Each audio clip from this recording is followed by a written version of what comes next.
You don't remember the moment it started, just a quiet sense that something was missing. Not chaos, not violence, just a gap. A coldness. Maybe she smiled when others were watching. Maybe she said she loved you. But somehow, your nervous system never believed it. You learned early, don't cry too loud, don't need too much.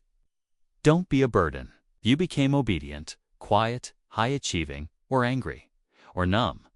But underneath all that, a feeling. I am not safe here. You didn't question it. You couldn't.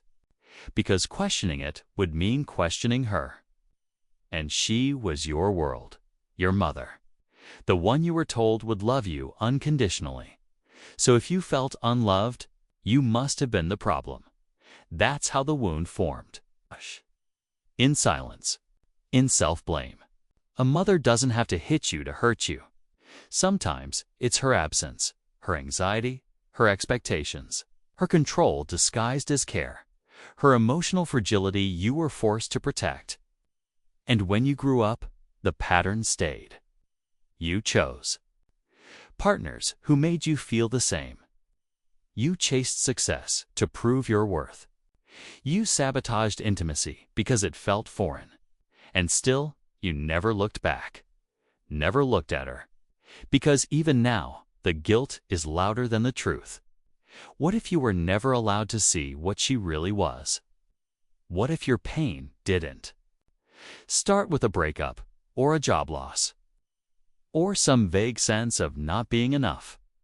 What if it started with your first mirror, the first face you looked to for love, and learned to survive without it? We are taught not to question her, not because she's perfect, but because we've been told she must be. From childhood books to religious texts, the mother is sacred, holy, untouchable. She gives life. She nurtures. She sacrifices. And so, we silence ourselves. Because to question the mother is to commit emotional blasphemy. But what if that myth is the reason you're still hurting? In ancient stories, the mother is a goddess, the earth itself, the giver of harvests, the protector. In modern culture, she's just as idealized, always kind, always loving, always giving, never tired, never resentful, never flawed. But myths are not reality, and when you grow up under a myth, anything less than perfect love feels like your fault. That's the trap, because in the real world, mothers are human. They get scared, they get angry, they carry their own wounds. Some become controlling, not out of strength, but out of fear. Some love their children, but only when those children behave a certain way. Some disappear emotionally, not because they don't care, but because they never learned how to show up. None of this fits the myth. So you, the child, make a quiet decision. She can't be the problem, so it must be me. And that's where shame is born, not from what happened, but from being unable to make sense of it. You weren't allowed to say, she didn't love me the way I needed. So instead, you said, I'm too much. I'm not enough. I need to earn her love. And you've been trying ever since. Carl Jung said that the mother is the first symbol of the self, the first reflection of what love is, what safety is, what you're allowed to be. If that mirror is cracked, your image of yourself is distorted. But if you dare to look, really look, you begin to see the cracks were never yours. They were hers, passed down, unseen, unhealed. But they don't have to stay that way. The myth of the perfect mother was never meant to protect you. It was meant to protect the system. A system that hides generational pain behind tradition. That rewards silence over truth. That shames you for noticing what hurts you. But now you've noticed. And once you see the myth for what it is, you don't owe it your loyalty anymore. Some wounds bleed. Others echo. The mother wound doesn't scream. It whispers, you're not lovable unless you prove it. Your needs are too much. Stay small. Stay quiet. Stay safe. it becomes a way of life. The mother wound isn't about what she did one time. It's about what she did all the time. The patterns, the silence, the emotional rules you were forced to follow. Maybe she loved you conditionally, only when you performed. Maybe she hovered, watched, controlled until your thoughts weren't yours anymore. Or maybe she simply wasn't there. Not emotionally, not attuned. You smiled while aching. And because she was everything you thought that was love, psychoanalyst Donald Winnicott called it the good enough mother. Not perfect, just present, attuned, responsive. But if she wasn't, your nervous system adapted. You became hypervigilant. You read moods like survival maps. You became whatever she needed, and you lost track of what you needed. That's not nurture. That's emotional exile. Attachment theorists explain it simply: when a caregiver is inconsistent, the child develops insecurity. Not just in relationships, in everything. The insecure child becomes the adult who fears abandonment but pushes people away, craves intimacy but doesn't trust it, self-sabotages love because it feels unfamiliar, chases success but never feels worthy of it. These are not flaws, they're survival strategies. The mother wound often shows up in disguise. Perfectionism, because you had to earn approval. People-pleasing, because her moods taught you to anticipate and adapt. Self-hatred, because her love was inconsistent and children always blame themselves. Rage, because no one ever protected you from her. An addiction, not just to substances, but to validation, performance, and emotional control. The worst part? You didn't know this wasn't normal. You didn't know you were adapting to dysfunction. You thought you were just sensitive, or not enough, but you were just a child, trying to survive an emotional climate too complex to name. And you did survive. But survival cost you connection. To others, to yourself, to the part of you that once knew how to trust. The mother wound isn't a story about her. It's a map to your own lost self. A reminder that love shouldn't feel like performance, that you don't have to earn your existence, that the pain you carry isn't proof that you're broken. It's proof that you were denied something essential. And naming that pain is the first act of reclaiming your life. You felt it, didn't you? That twinge of guilt. Even hearing these words, even wondering if she might have hurt you. That's the prison. You're not just carrying pain, you're guarding it. Protecting the person who gave it to you. Not because you're weak, but because you were trained to. A child depends on their mother to survive. So if the mother is unsafe, the child doesn't see the mother as dangerous. They see themselves as wrong. That's the first layer of the trap. The next layer is emotional loyalty. This isn't love. It's survival. It's the unspoken rule. Don't betray the family. Don't speak the truth. Don't name the dysfunction. Protect the image, even if it costs you your sanity. You weren't allowed to feel anger, so you turned it inward. You weren't allowed to set boundaries, so you built walls. You weren't allowed to question her behavior, so you questioned your own reality. Many people don't just survive their mothers, they internalize them. Her voice becomes the inner critic. Her fear becomes your anxiety. Her rules become your unconscious programming. Even when she's not in the room, she's inside you dictating how much you're allowed to need, feel, express. That's how the cycle stays alive. Trauma doesn't always come from what happened. Sometimes it comes from what was forbidden to feel, forbidden to say, forbidden to even notice. You were taught to doubt your instincts, to censor your truth, to keep the peace. And now you can't tell if you're being loyal or just afraid. You stay silent because part of you still believes, if I just try harder, she finally love me the right way. If I become good enough, maybe she'll change. But that's the child talking. The child still waiting for a version of her that doesn't exist. Still chasing the fantasy of a mother who sees, hears, and holds you. The guilt is not proof of love. It's proof of programming.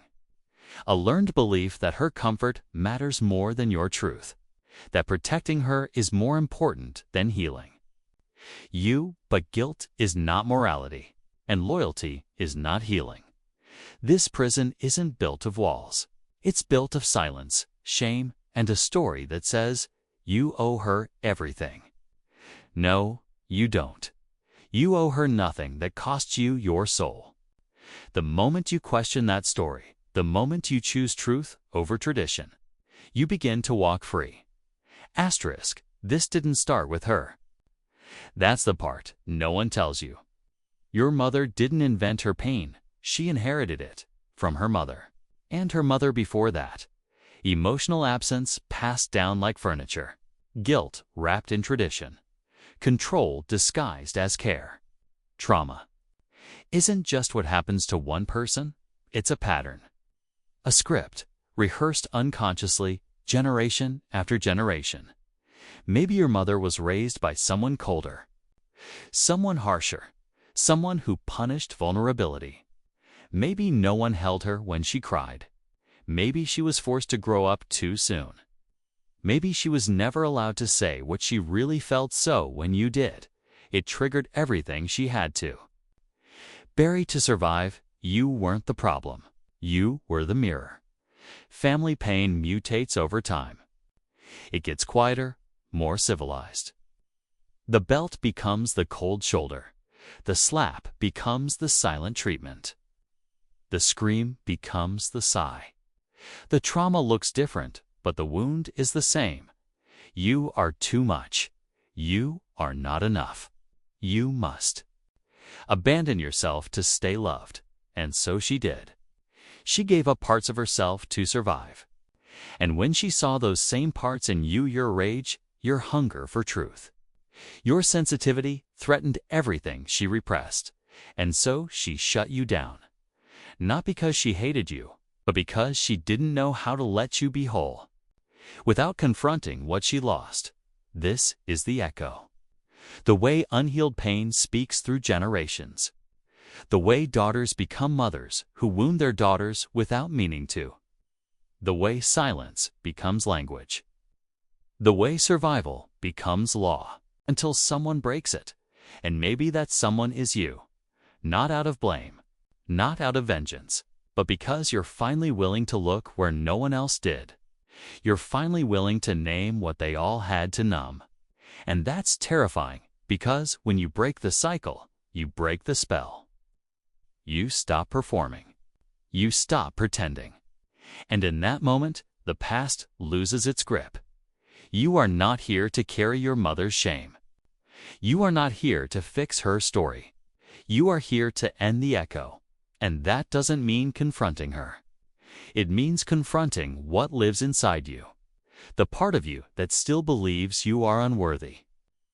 That still hears her voice when you try to speak your truth. That still feels afraid to be fully seen. To heal the mother wound is not to change her. It's to reparent yourself. It's to stop being the child she needed and become the adult you needed. That's how the cycle breaks. Not with anger, but with clarity. Not with rebellion, but with truth. You are the edge of a lineage. The moment where pain can become something else. Not silence, not shame, but freedom. Asterisk, there is a cost to pretending. This didn't affect you. A high one. You pay for it in relationships that never feel safe. In friendships where you can't be real. In jobs where you overwork, overperform, and still feel like a fraud. You pay for it in anxiety, in addiction, in perfectionism. You pay for it every time you abandon your truth to protect someone else's comfort, unhealed. The mother wound doesn't just stay in your past, it becomes your personality. It becomes the voice that says, don't ask for too much. Don't take up space. Don't show them who you really are. You mistake fear for humility, guilt for love, exhaustion for strength.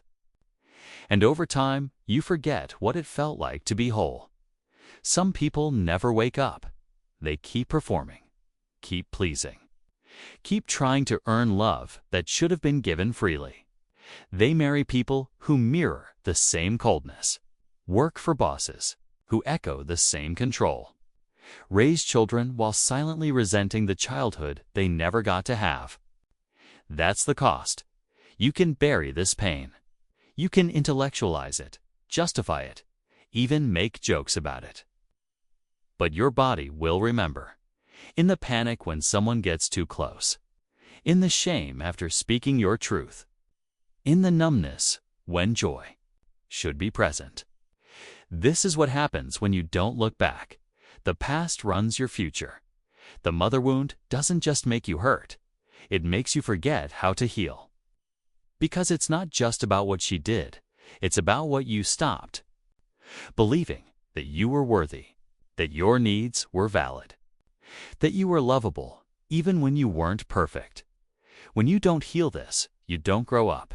You just grow older. You stay a child in an adult body still seeking permission, still negotiating for love, still afraid of being too much. Healing isn't easy, but pretending you don't need it. That's what keeps you trapped. The longer you avoid it, the more power it takes. And eventually, pretending becomes the lie you call a life. You don't heal for her. You heal so you don't become her. You heal so your story doesn't end the way hers did, silenced, small, unseen. Because the cost of not healing is this. You spend your life running from a wound you were never meant to carry.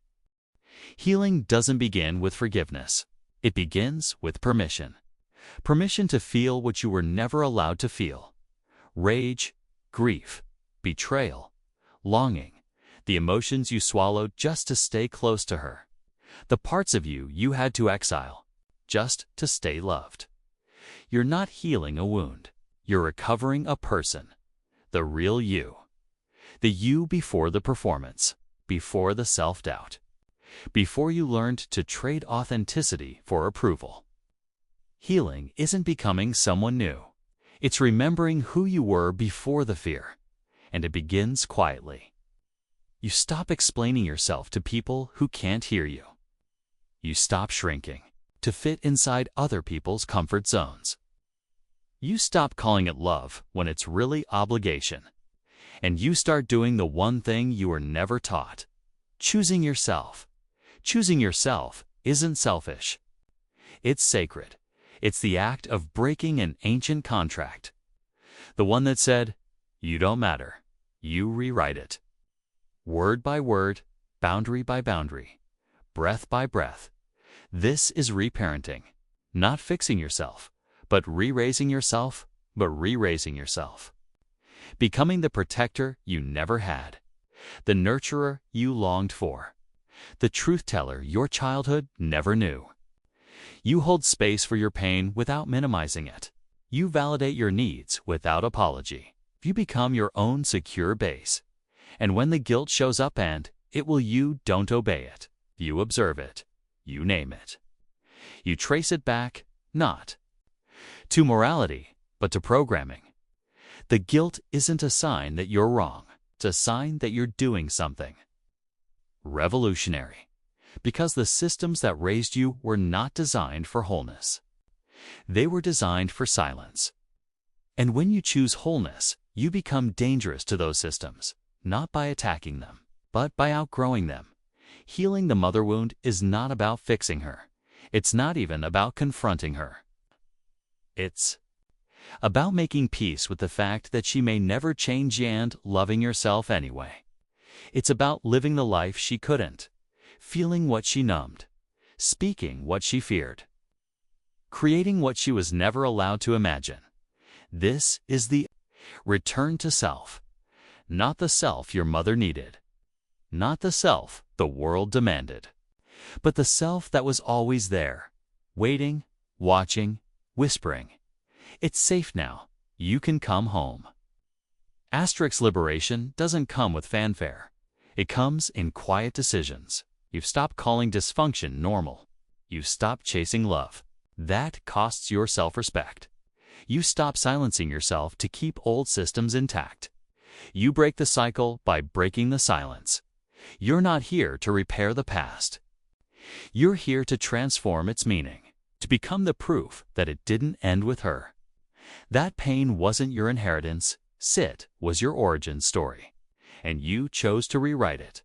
You become the legacy, not of trauma, but of truth. Not of guilt, but of growth. You speak the words your lineage never dared to say. You give your children biological or chozona map that doesn't begin in suppression, but in sovereignty. This is how healing becomes activism. Not in protest, but in presence. You become the kind of parent you needed, the kind of partner you never had, the kind of friend who doesn't flinch at truth. Your life becomes a lighthouse because you had the courage to walk through the storm, instead of pretending it wasn't raining. But liberation has a price.